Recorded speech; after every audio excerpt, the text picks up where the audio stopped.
नमस्कार, मैं हूं राजेंद्र मधुकर और आप देख रहे हैं भारत प्रेस।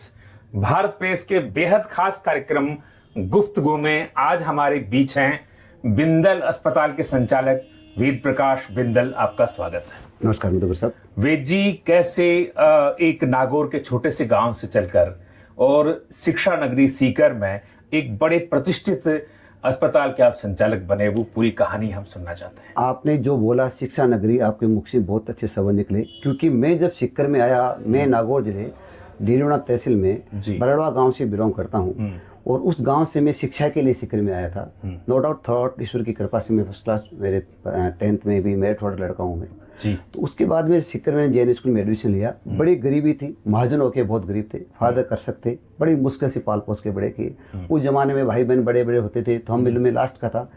तो उस कारण से मैं सीकर जैन स्कूल मैंने अध्ययन किया। उसके बाद में मैंने मेरे ग्रेजुएशन, विषय क्या लिया? विषय मैंने कॉमर्स लिया सर, कॉमर्स थी मेरे। उसके बाद में मैं एसके कॉलेज में मैंने पोस्ट ग्रेजुएशन किया। तो थर्ड पोस्ट ग्रेजुएशन में नो डाउट कि मेरे फर्स्ट क्लास डिवीजन हमेशा रही, हमेशा मेरी स्कूल कॉलेज टॉपर। तब सपने कुछ और थे? सपने मेरे ये थे सर कि गरीबी होने की वजह से मेरे उस समय सीनियर और जूनियर एग्जाम हुआ करते थे। सीनियर में बोर्ड था, जूनियर में बोर्ड था। तो सर मैं फर्स्ट अटेम्प्ट में मेरा 3rd ग्रेड टीचर्स में मेरा नंबर आ गया था। उस टाइम डायरेक्ट सिलेक्शन हुआ करता था। अच्छा। मेरी मदर ने कहा कि बढ़िया का लड़का हो के तू नौकरी करेगा। अच्छा। तो फिर मन का गरीबी क्या करे। उसी दरम्यान मेरे जो बड़े भाई हैं हमारे, वो आदर्श हैं, मिस्टर नटवर बिंदल जो अस्पताल के चेयरमैन है, उनके सुसाल पक्ष वालों ने, उनकी शादी हो गई थी। तो हमारी गरीबी देख के हमारे साहिब साहब जो थे, सांवर मस्जिद तोदी, उन्होंने हमें ड्रग स्टोर करवा दिया। हमने रात दिन मेहनत की, पेशेंट को हित किया, रात नहीं सोचा, दिन नहीं सोचा, बड़े संघर्ष से हमने डीडोना के पेशेंट हमारी तरफ आना चालू कर दिया। जितनी हमारी ईमानदारी थी, हमने प्रोफेशन में ईमानदारी बरती। परिणाम ये मिला, आफ्टर 10 ईयर्स हमें ये लगा कि क्यों नहीं छोटा बड़ा नर्सिंग होम खोल लें। तो हमने बिंदल अस्पताल प्राइवेट लिमिटेड नाम से सम्राट सिनेमा के सामने हमने हॉस्पिटल चालू किया। उसके 2-2.5 साल 3 साल बाद में हमें लगा कि क्यों नहीं आंखों का अस्पताल खोलें। तो हमने बिंदल आई हॉस्पिटल चालू किया। उसके बाद में हमने भगवान की कृपा से हमारा अच्छा रनअप अस्पताल रहा। उसके बाद में क्या कि जो और तुम्हारे ब्रदर्स दीमापुर रहते हैं, जो मेरे आदर्श भैया हैं नटवर बिंदल, उनके 3 बच्चे हैं, मेरे 2 बच्चे हैं, और ईश्वर की कृपा से 5 बच्चे चिकित्सक हैं। लेकिन आप पहले मेडिकल स्टोर पे बैठते थे मैं, लेकिन वहाँ सपना कुछ और पल रहा था। सपना सर मेरा मेडिकल स्टोर पे तो ये था कि भगवान अगर सुन ले और मैं क्यों नहीं कुछ छोटा बड़ा नर्सिंग होम बना लूं। लेकिन लोग हंसे, लोगों ने तालियां बजाई, लोगों ने थोड़ा सा हमारे जो वेल विशर थे उन्होंने ये भी कहा कि भाई बड़े मेहनती हैं, सक्सेस हो जाएंगे, पेशेंट्स के प्रति वफादार हैं। लेकिन कुछ लोगों को ये भी लगा कि ये बिना डॉक्टर नर्सिंग होम कैसे चलाएंगे। ऊपर की मैया रानी की, बालाजी महाराज की कृपा रही कि हमें कभी एहसास ही नहीं हुआ कि बिना डॉक्टर के नर्सिंग होम, बिना डॉक्टर का पहला अस्पताल है। हाँ, ये मालिक तो डॉक्टर होता है सर। बिना कॉर्पोरेट हाउस के, अगर किसी राजस्थान की धरती पे बिना कॉर्पोरेट हाउस कोई अस्पताल चलाया है बिना डॉक्टर्स के, तो आप, मैं कॉर्पोरेट हाउस डॉक्टर्स की बात तो, अस्पतालों की बात तो नहीं करूंगा, लेकिन जितने भी हॉस्पिटल्स जो हमारे लेवल पे अस्पताल 100 बेड अस्पताल है, उनमें अपने आप में अपवाद रहा कि बिना डॉक्टर्स के हमने अस्पताल रनअप किया। हमारे बड़े लक रहे कि जिस दिन से हमारे पास में बड़े बड़े चिकित्सक मिले, उसमें one of the best doctor सुप्ती करे, उनका हमें बड़ा आशीर्वाद मिला। उसके बाद डॉक्टर सलीम हमारे पास में आए, वो बहुत अच्छे MD मेडिसिन मिले। उसका परिणाम ये मिला कि डॉक्टर खरे के आशीर्वाद से, मेरे बड़े ब्रदर के आशीर्वाद से, हमारी ईमानदारी की वजह से हम दिन दुना रात गुनापन पे हमारी गरीबी दूर हुई और हमारा सब। बिंदल साहब ये मानते हैं कि शिक्षा, चिकित्सा और राजनीति जी, तीनों सेवा के कार्य हैं जी। और मैंने देखा कि आजकल तीनों मेवा से जुड़े हुए हैं। जी। लेकिन मैंने ये भी देखा है कि चाहे संकट काल हो या फिर कोरोना काल हो, आपने एथिक्स को नहीं छोड़ा। ऐसा क्यों? सर इसकी वजह ये रही, मेरी जो मदर है, मेरी मदर ने हमें एक ही बात की कि बेटा जहां तक पॉसिबल हो, हमारे फादर साहब कहा करते थे कि ग्राहक भगवान का रूप है। तो हमने, हमारे एज ए पेशेंट हमारा ग्राहक था, तो हमने उसको हमेशा भगवान के रूप में देखा। तो जब आदमी भगवान के रूप में किसी को देखता है तो उसके साथ भी चिटिंग नहीं करता है। जी। अस्पताल में फिर जैसे जैसे डॉक्टर्स आते गए, वैसे वैसे जो सर्विस बढ़ती गई। हम सर्विस बढ़ती गई। उसके बाद हमारे पे हमने ENT चालू कर दिया, हमने ऑर्थो चालू कर दिया, हमने यूरो चालू कर दिया, हमने कार्डिंग चालू कर दी, हमने उसके बाद में ऑप्टो यूनिट चालू कर दी। हमने ये सुना है कि बिंदल अस्पताल में सरकार की सारी योजनाएं हैं। ये ईश्वर की कृपा रही, इसमें ईश्वर की कृपा के साथ मेरे बड़े भैया नटवर बिंदल का बड़ा योगदान रहा कि जो स्कीमें लॉन्च हुई उन स्कीमों भैया ने कहीं नहीं छोड़ा। जबकि और अस्पताल में आप जाते हैं तो कहते हैं साहब नहीं ये योजना हमारे यहाँ नहीं है, बेचारे हताश और निराश होकर जी, रोगी लौट जाता है। जी, सर, लेकिन जी, आपके जी, यहाँ जी, जो भी आता है उन सबका इलाज ये आप लोगों का आशीर्वाद रहा, जनता जनार्दन का आशीर्वाद रहा, और हमारे माँ बापों का ये पुण्य प्रताप समझो कि स्कीमों को भी हमने कभी मजाक नहीं समझा। नो डाउट सभी नहीं समझते, मैं नहीं कहता हूँ, अस्पताल करते हैं, सभी अच्छे होते हैं, अस्पताल तो अच्छे होते हैं, लेकिन हमने कभी मजाक नहीं समझा। हमारे पे कहीं हमने कलंक नहीं लगने दिया कभी बड़ा, क्योंकि देखो स्कीम न्यूनेटर बच्चे की तरह से होती है। जो टाइम अपनी ईमानदारी रखोगे, जितने डेढ़ डोनेशन से काम करोगे तो अभी कौन कौन सी योजनाएं चल रही है? अभी सर हमारे पास में ईसीएसएस है, आरजीएसएस है, चिरंजीव भामाशा है जो माँ योजना से नाम चल रही है, ईएसआई है, और जितने भी साथ टीपी हैं वो है, रेलवे है, मोटा मोटी सारी स्कीम इसमें मोटा मोटी सारी आ गई है। अभी सेंटर की और कुछ योजनाएं जो जिला हेडक्वार्टर से दे नहीं रखी है, जैसे ये आपके सेंटर की कुछ योजनाएं हैं बीएसएफ की, वो हमको दे नहीं रखी है, वो जिला हेडक्वार्टर भी दे नहीं रखी है, और जो जिला हेडक्वार्टर की स्कीम्स है सारी सारी मेरे भाई बरड़वा गांव का लड़का यहाँ तक तो पहुंच गया। जी, आगे कहाँ तक पहुंचना चाहता है? सर आगे तो ये है कि ईश्वर की अगर कृपा रही तो पांचों बच्चे चिकित्सक होने के नाते सपना ये है कि बच्चे अच्छे हैं, बच्चे कोऑपरेट करेंगे। तो मेरी बड़ी तमन्ना है कि भगवान अगर 5-7 साल में मौका दे दे तो मैं मेडिकल कॉलेज का मालिक बनूं। ये मेरे जीवन की बड़ी तमन्ना है कि मैं मेडिकल कॉलेज का मालिक बनूं, और उसमें मेरे जो भैया हैं वो सारा उन्हीं का आशीर्वाद। बार बार भैया का नाम इसलिए ले रहा हूं मैं कि मेरे भैया एक भगवान का दूसरा रूप है, हमारे लिए नहीं, हमारे परिवार को उन्होंने बहुत पाला है। हर हम थोड़ा सा बीच में बात काटो प्रोफेशन से हट करके कि हमारा जो सिस्टम्स है, हमारा जो सिस्टम देखा हमने जो भी कुछ किया, मेरे भैया ने हमारे परिवार को पाला है। मेरे भैया ने हमेशा ये पहले चेष्टा ये की कि अगर मैं 2 फलकी मेरे को मिले तो उनमें से कुछ हिस्सा मेरे भांजों को, मेरे भतीजों को, मेरे वो कुटुंब को, सबको मिले।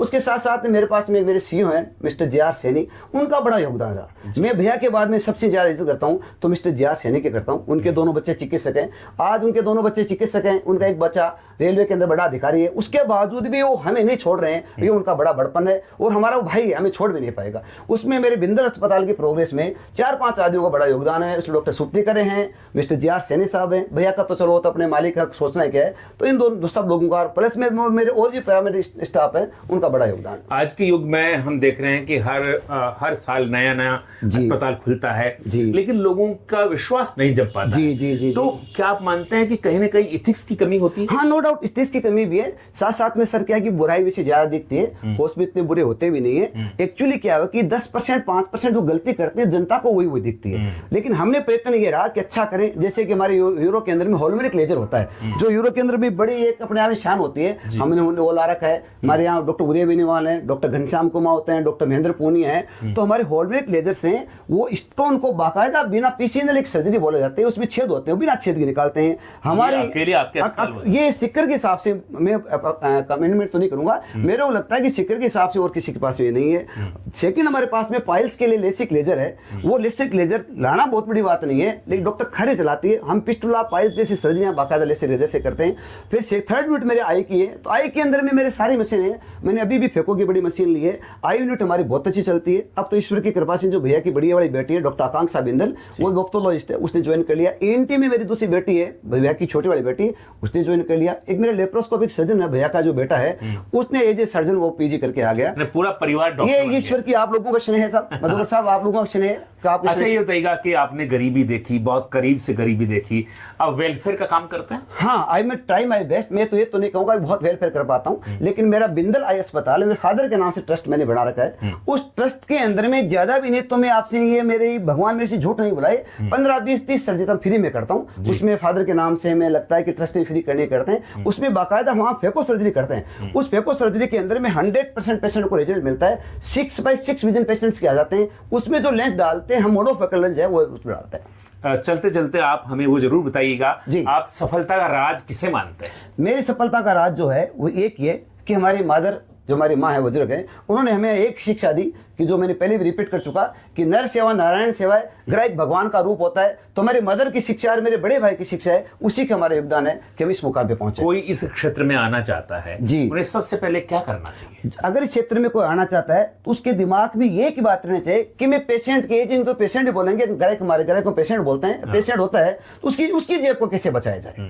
अगर दिमाग में ये बढ़ गई कि सर मैं पेशेंट की जेब को कैसे बचा जाऊं, फिर क्षेत्र में कोई काम की कमी नहीं है। ये तो ऐसा ब्यूटीफुल नोबल प्रोफेशन है। नोबल प्रोफेशन के अंदर पेशेंट, ये तो ऐसा प्रोफेशन है जिसमें पेशेंट बेचारा बात करने के पीछे रहता है, फिर किस बात की नाराजगी। पेशेंट आपके पास में बैठा है, बैठ करके आपसे बात करने से पहले पेशेंट आपको पैसा दे रहा है, फिर क्यों आप में किस बात का एटीट्यूड है?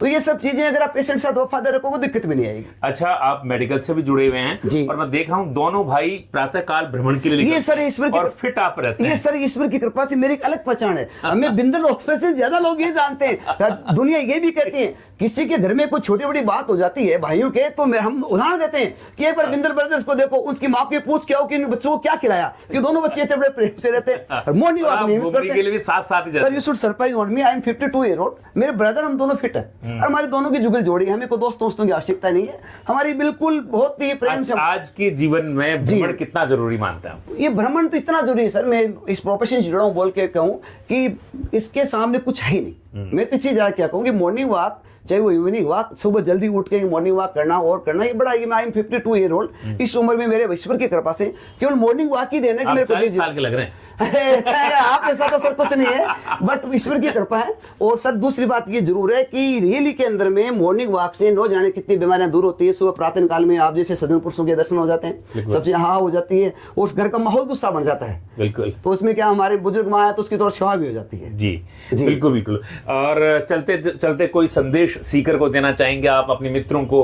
हमारे मित्रों सर ये हमारे मित्रों को तो ये संदेश है कि हम बहुत ट्राई, हमारी तरफ इंडिविजुअली, हमारी तरफ, मैं तो व्यक्तिगत मेरा संदेश दूंगा कि हमारी तरफ से हम बहुत अच्छा कर रहे हैं। हमसे कोई गलती हो, हमसे चूक हो, तो हम हमारे पूरे सिकरवासियों से, झुंझुनवासियों से, चूरू वासियों से, नागौर वासियों जो हमारे जुड़े हुए हैं, हमारे मित्र हैं, उनसे मैं हाथ जोड़ के माफी चाहता हूँ। मेरे पुराने दोस्तों मेरे को ये कहते हैं कि वेदो तेरे में कोई चेंज ही नहीं है, तब तू तो पहले तो कभी कभार फोन आधा घंटा बाद उठाता था, आजकल तो पहले फोन में फोन उठाता था। मेरे को लगता है कि फोन कोई करता है, रात को 3 बजे भी करता है। अच्छा, ये लोग मानते हैं कि जैसे ही धन आता है जी, अभिमान साथ आता है, लेकिन आप दोनों भाइयों में ऐसा बिल्कुल नहीं है। ये सर आप लोगों का शन है, बुजुर्गों का शन है कि हमारे में तो जो हम इसकी वजह से आप एक देखे, हमने बहुत गरीबी देखी है। आप बिल्कुल नहीं करोगे कि हम बड़े होके ऐसे गरीब थे कि मैं तो बकरियां चरा के पेट भरते थे साहब, क्या बात करते हो, खेजनियां काट के पेट भरते थे। मेरे पिताजी तो बहुत गरीब कर सकते, तो हमने तो देखा है कि कुछ था ही नहीं हमारे पास में। तो इस परिस्थिति में ये देखने के बाद साथ 2 चीज होती है, जीवन के अंदर किसी के पास कुछ नहीं होता और कुछ मिल जाता तो उकचुक हो जाता है। इतने बड़े उद्योगपति भी नहीं है, काम सा निकाल रहे हैं, और किसी के पास कुछ हो जाता है और कुछ नहीं होता हो जाता है,